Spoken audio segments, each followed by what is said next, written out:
Uma das coisas que eu percebi é que a gente fala tanto sobre um avivamento geracional, que muitas vezes isso se torna quase que uma desculpa ou um artifício para que a gente não se preocupe tanto com o nosso avivamento pessoal. A certeza de que Deus vai avivar a minha geração não pode eximir de mim a responsabilidade de viver um avivamento na minha jornada de fé, porque todo avivamento geracional é a soma de uma série de avivamentos individuais. Todo avivamento numa casa fala a respeito de uma série de avivamentos. Então um pai foi avivado, a mãe foi avivada, os filhos foram avivados. Então toda uma casa começa a viver a plenitude da vontade de Deus. Alguém está comigo? Diga amém. Quando uma igreja é avivada, membros começam a ser visitados, a liderança começa a ser empoderada, o mover começa a acontecer, mas não existe um núcleo que é avivado sem que cada célula seja avivada. Não existe uma nação avivada sem que várias cidades sejam avivadas. Alguém está comigo? Diga amém. Uma coisa que eu tenho percebido é que muitas vezes a gente está tão seguro dessa ideia de que o Brasil está em meio a um avivamento, que a gente pode ser um pouco relapso com uma preocupação a respeito do nosso interior. Será que o meu interior está vivendo um avivamento? Será que o meu coração reflete a atmosfera do culto que eu participo? Será que o centro das minhas emoções, eles estão tão avivados quanto as conferências que eu vou, quanto os louvores que eu ouço, quanto as palavras que me inspiram? Irmão, guarda isso.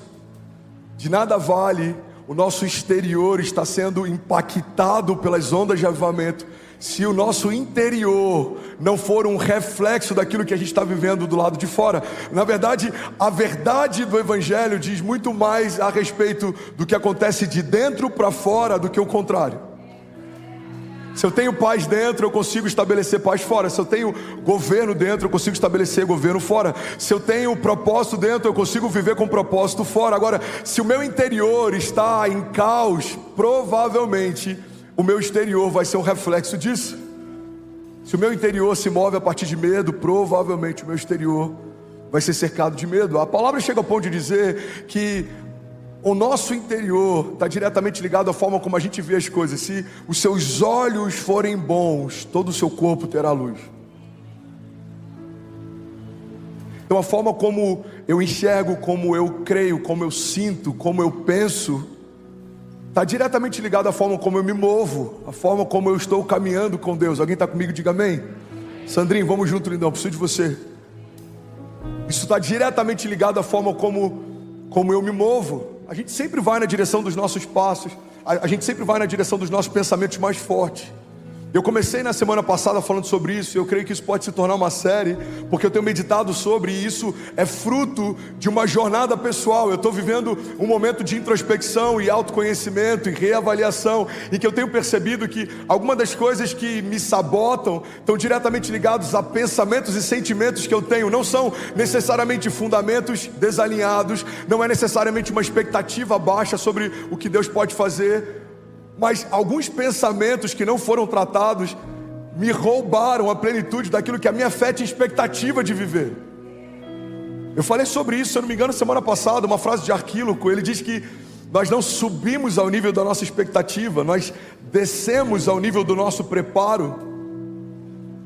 Eu queria trazer essa citação para a mensagem de hoje. Eu creio que nós não vivemos um avivamento a partir da expectativa que nós temos de sermos avivados, mas a partir da saúde que a gente tem do centro das nossas emoções. Porque um coração doente, se for para Jesus, você pode fazer melhor.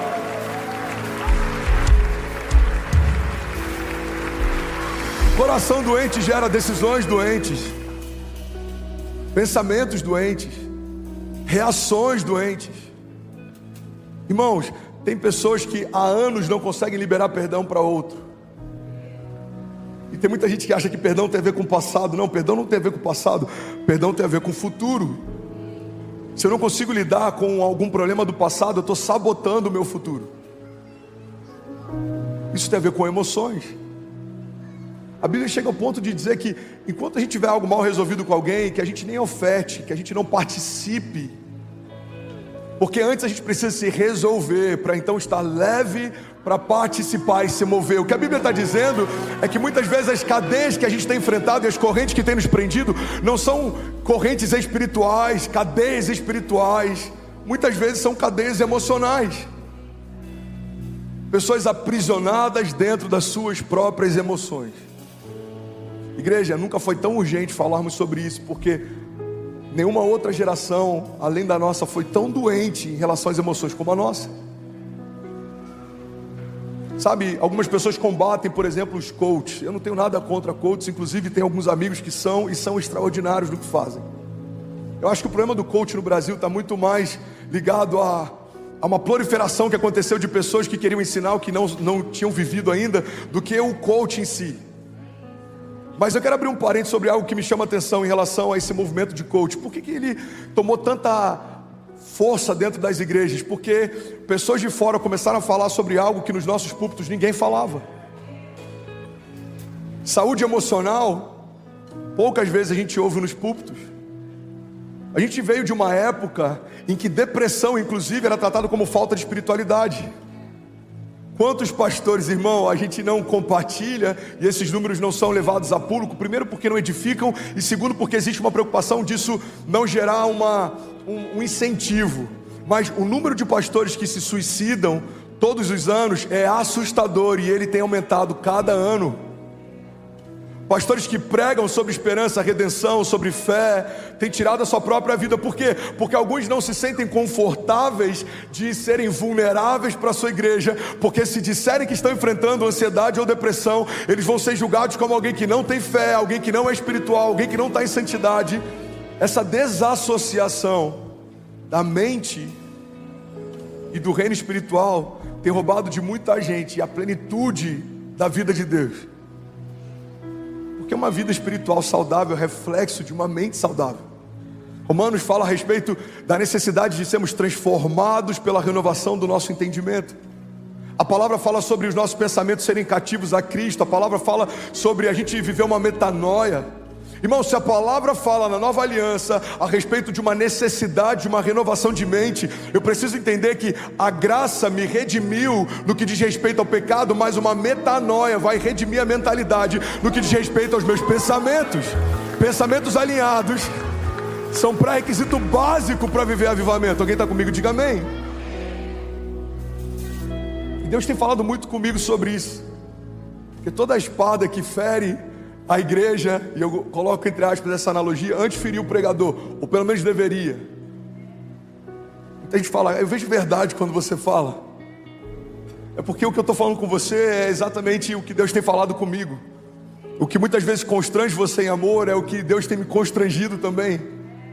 Irmão, eu comecei a avaliar os meus últimos anos, e sabe o que eu percebi? Todas as áreas que eu ainda não rompi estão diretamente ligadas a áreas que eu ainda não tenho uma mentalidade saudável ou bem resolvida. Uma das áreas que eu sempre tive dificuldade em romper, por exemplo, é a área financeira. E hoje, estudando um pouco sobre pensamentos a respeito de finanças, eu tenho percebido que muitos dos bloqueios que eu tenho estão ligados diretamente à criação que eu tive, a traumas que eu vivi, a coisas que eu vi. Pega isso, irmão. É possível aprendermos tudo sobre fundamentos da fé no que diz respeito à prosperidade bíblica. É possível estudarmos sobre tudo que a Bíblia diz a respeito de finanças e ainda assim não prosperarmos se a nossa mentalidade também não tivesse sido redimida. Olha o que a Bíblia diz. Deus ama quem dá com alegria. Dar com alegria é uma expressão de desprendimento. Se eu tento dar com alegria, mas a minha mentalidade ainda não foi redimida, a minha mentalidade de escassez sempre vai me culpar quando der mais. Então eu estou dando com alegria, eu até me esforço, mas a minha mente fala, você está empolgado demais, vai fazer falta. Isso não é de Deus, isso é coisa da sua cabeça. Alguém já teve esse pensamento?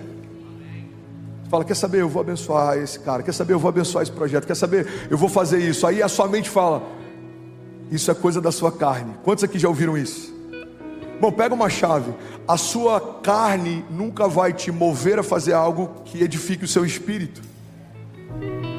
A sua carne nunca vai falar assim, quer saber, abre mão de algo, doe mais, faça mais, sirva mais, busque mais, se quebrante mais, ore mais. A nossa carne nunca vai fazer isso. Na verdade, a nossa carne é quem está dizendo, isso é coisa da sua carne. Por quê? Porque ela sabe que esse posicionamento profético vai abençoar a tua jornada espiritual.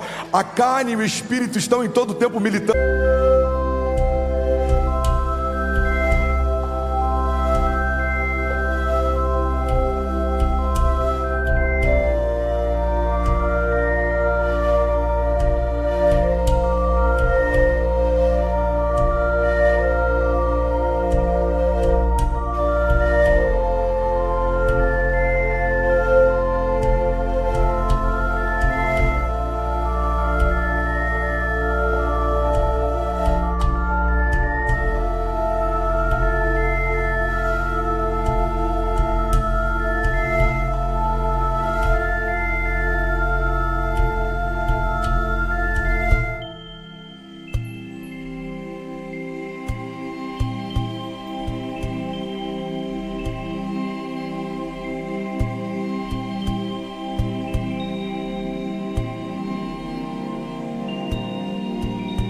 Um contra o outro, alguém está comigo? Diga amém.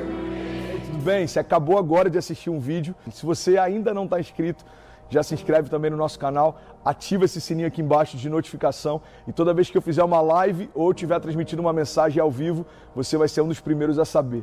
Mas eu deixei mais 2 indicações aqui que eu espero que façam muito sentido para você. Então já aproveita e clica para assistir a próxima mensagem, beleza? Seja bem-vindo ao time de incendiários e eu espero de verdade que essas mensagens mudem a sua vida como elas têm mudado a minha também. Até a próxima.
Canvas, I paint my fears, brush strokes of sorrow, colors of tears, and I scream in the sun.